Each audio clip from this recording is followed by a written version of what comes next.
everyone, this is Coach Connell from Caps Cave Strength, and we're here at Athletics Performance Training Center in beautiful Westlake Village, California. To my right is Bruce Mendoza, Strength and Conditioning Coach at Santa Barbara, California. And we have a special guest with us today, Bruce. Nicole Stevens. Yeah. Say hi to Nicole. Hi, everyone. Good. So we brought here Nicole to share with all the viewers about her strength training journey and how strength training, Nicole, has helped you not only in your personal life, but in your athletic life. Yeah. And so, Bruce, I want to take this moment now just to ask some questions to Nicole. And Nicole, so you've been working with Bruce for how long? I'd say about 6 years now. Yeah, it's been 6. 6 years, and you guys never had a fight? That's great. I wouldn't say that. So Nicole, and Bruce has you going through strength training, correct? Yeah, very much so. Okay.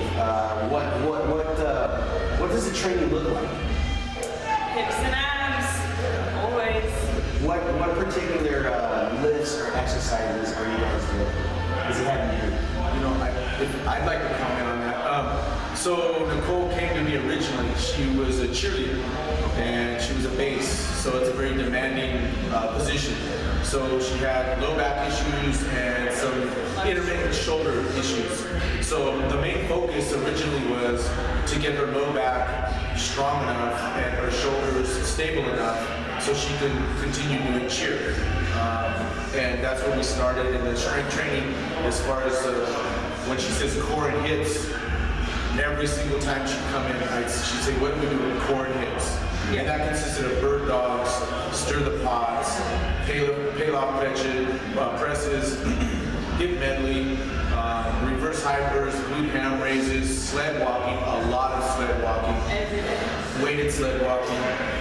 We would do hip thrusts, seated band abductions, and the traditional lifts. Yeah. Squat, bench, deadlift, and a lot of rowing exercises. Yeah. So it sounds to me that, you know, in addition to the main lifts that you guys were doing, did a lot of accessory work as well. A lot of accessory work, I'd say.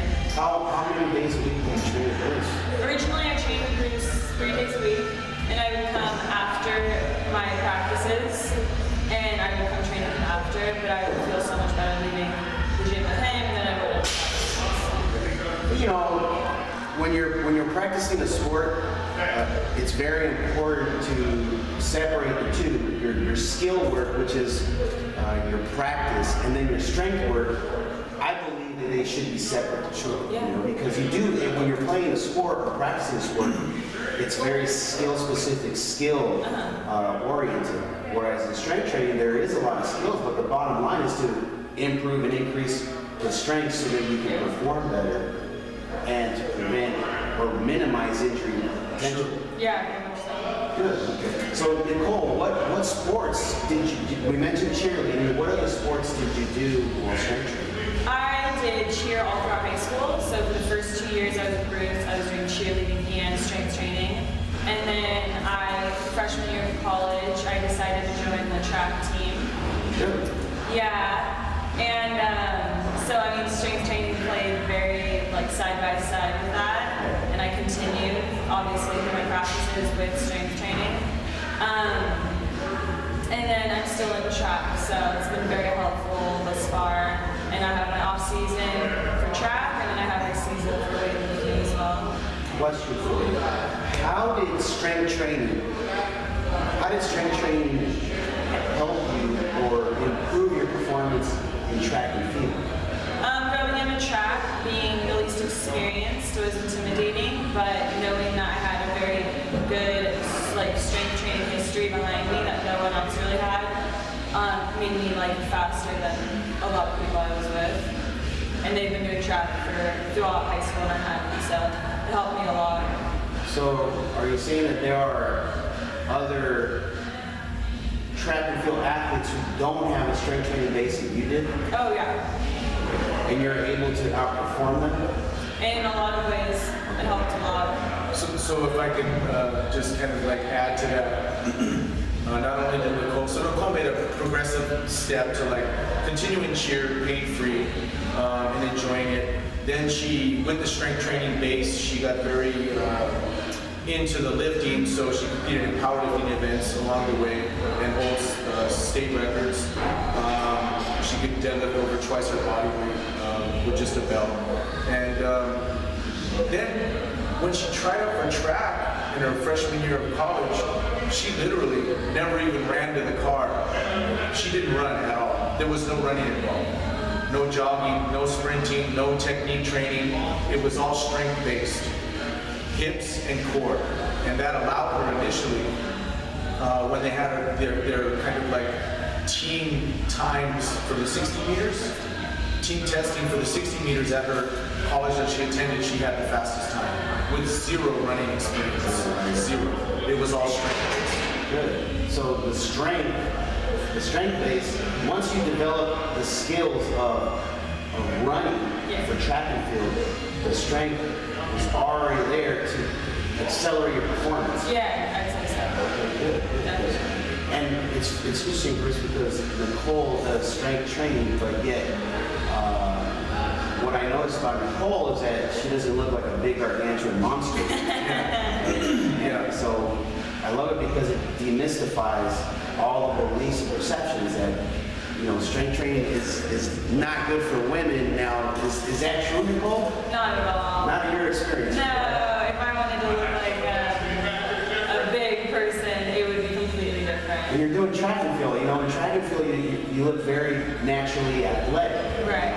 I love track and field. I think I'm very fascinated by it because of the movement, the power, the speed. Yeah. You know, and strength training definitely will not only improve your performance there, but it definitely will minimize any potential injuries that could arise. So that's one thing I'd like to say too, and I'm not trying to speak for her, but because of all the hip or glute and core work we've done over the years, it's allowed her to not have one knee issue at all, which for women, especially in track, is a big issue. No knee issues ever, at all, not yet, and hopefully she won't. And she's been very versatile in the type of events in track that she's participated in. Javelin, pole vault, tried it out, hurdles. I mean, but the bottom line is strength. The strength base allowed her to try everything and do well in it, but have fun and not worry about the injuries. Because she was already, that foundation was already set. Good. Yeah. And I only imagine that from here on, I mean, it would only make sense to continue strength training, so continue to build that base and that foundation, correct? Oh yeah. Favorite running event? The 400, apparently. Any non-running event that's your favorite? I really enjoy javelin.